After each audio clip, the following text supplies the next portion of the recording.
in July?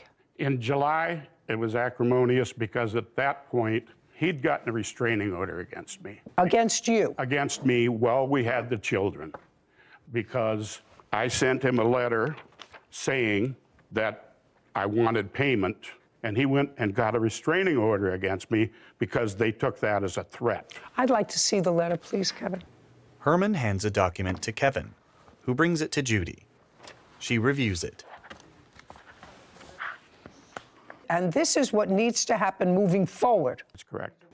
You need to mail me $200 on the 1st of every month and $200 on the 15th, starting March 1st, 2022. If I do not get these payments on time, the following will happen, which is, you know, you could say, I'm going to sue you, right? I'm going to sue you, but that's not what you say. You say, I will go to your boss and talk to them about garnishing your wages. Any employer that has gone through all the paperwork and red tape as I have will do anything to avoid it. So that's a threat. What you're saying is, I'm going to call your boss and tell him that I'm going to sue you, and then your boss is going to have to go through all the red tape of what it means to have a garnish on your salary. You have to go through accounting, and they have to deduct it. And no boss wants to do that, which is in effect say, so either you pay me or your boss is going to fire you. That's what you meant when you said, any employer that has gone through all that paperwork and red tape, as I have, will do anything to avoid it.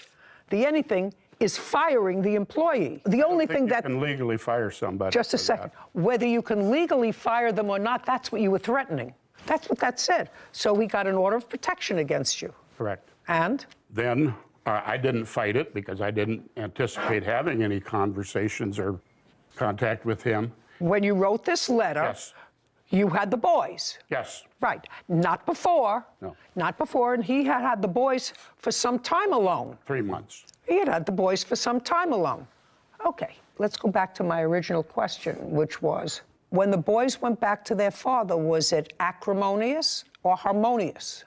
It was not good. Well, so tell me your version of what happened.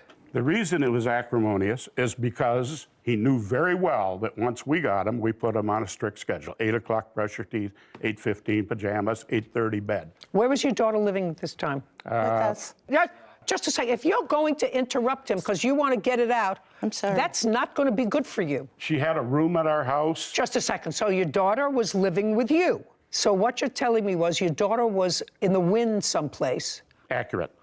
Okay. You know, you had her for a long time. He only had her for 5 years. And I can understand the sadness if your daughter is in the wind and not being responsible, sir. But that doesn't mean he has to shoulder all the burden. Right now, he's shouldering all the burden of supporting the 2 children, which I assume you're doing. They're living with you. And so are you working? Yes, I am. And he's working. Your daughter is not. She's working 2 jobs. She always has. If she's working 2 jobs, why was she in a room? She wasn't renting. She was living there free. Okay. So now let's get back to this acrimonious transfer of the children back in July. Dalton called me, or called the kids. Okay, so he called the children. After bedtime. Okay. Called my wife's phone 4 times. Ring, ring, ring, ring. And she wouldn't answer because kids were in bed.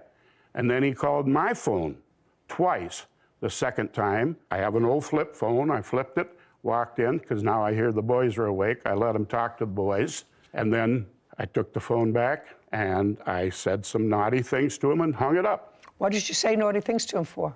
Because I was very angry at him.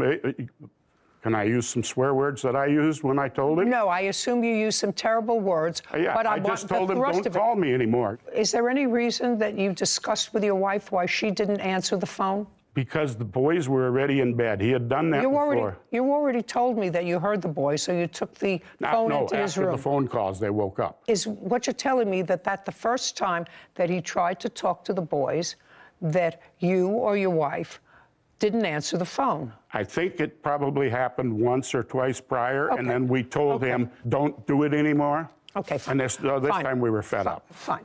So that's when he said, I'm coming to take the boys. No, no. Well, when did he say he was coming to take the boys? Not until July. Jacqueline told us that Dalton was going to be taking the kids once they got out of school. Okay, I'm going to take the pain out of this case, and I'm going to do it relatively quickly. I think, Mr. and Mrs. Smoody, that this lawsuit was very ill-advised. The defendant doesn't owe you any money. He doesn't owe you any money because if there was money owed, it was a marital debt, and it should have been taken up at the time of the divorce, listed as a marital debt, and then it could have been fixed by the judge who approved the divorce how much and by whom is owed money. You chose not to do that. It was only after a very acrimonious set of circumstances, roughly 5.5 years later, after this truck was purchased, that you chose to exercise any prerogatives with regard to a debt, except this letter, which threatens to go to his boss to get him fired if you don't stop making payments, and that was only after the 2 children came to live with you and were sort of overwhelmed. You have to understand, Mr. McDonald, who I think